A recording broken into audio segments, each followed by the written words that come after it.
Hi, this is Jason from Horrific Nightmares, and it's time for a positive spin. Today we're going to be talking about Aquaslash. Now, my history with this film, I was at my daughter's, uh, babysitting my granddogs. We watch them on weekends on occasion, and every once in a while we watch them for a week. There's three, and they're a handful, but they're a lot of fun. So when we were kind of sitting back chilling, I decided to put on Prime and see what they had.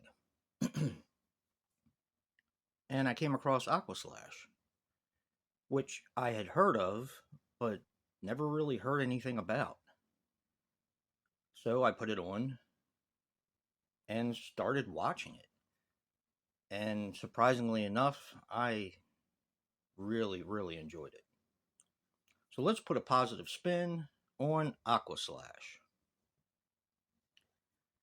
Now, as I said before, I was watching this with my granddogs, and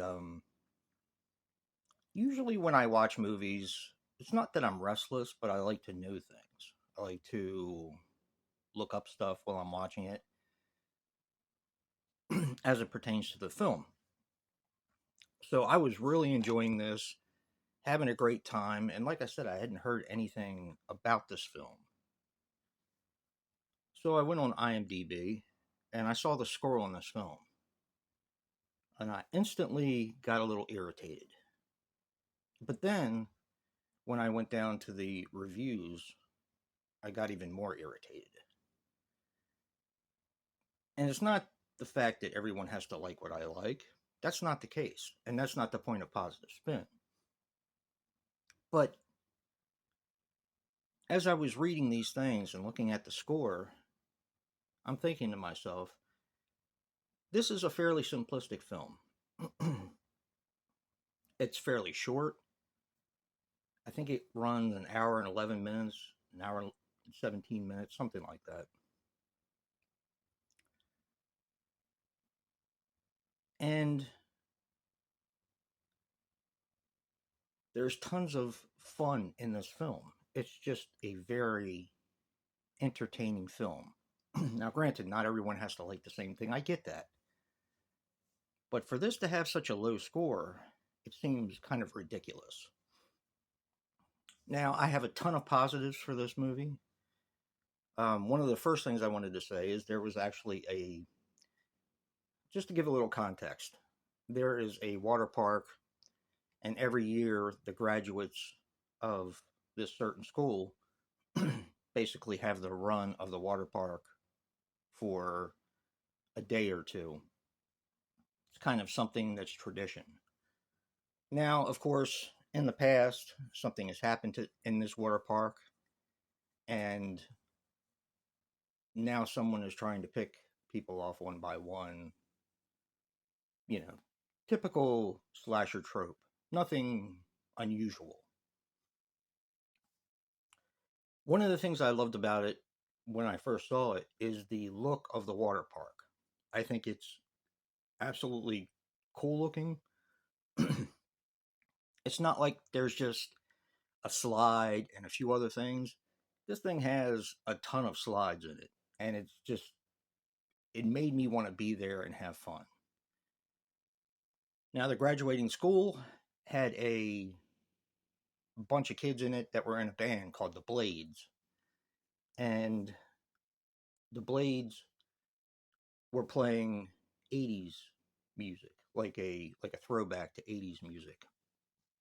And they actually played the song by Corey Hart, "I Wear My Sunglasses at Night," which I thought was really cool. And I kind of liked it. It was kind of a different version, but I really enjoyed it. That's another positive. We have a ton of eye candy.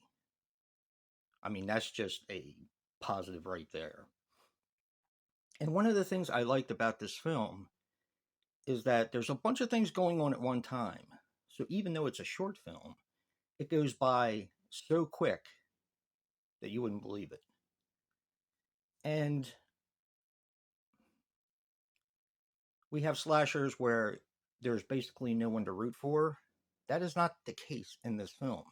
I found that even the people who were like the quote unquote villains of the film, you kind of started liking them after a while. There were no really characters that I couldn't stand. And the characters that were the worst, of course, you knew that they were going to get their just dues. There's a ton of blood in this, another positive.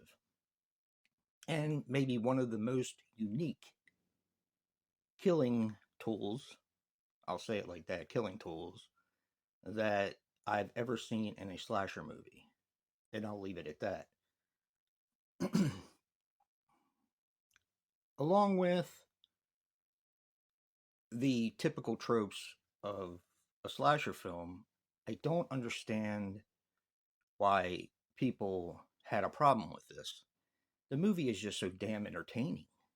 It's just fun.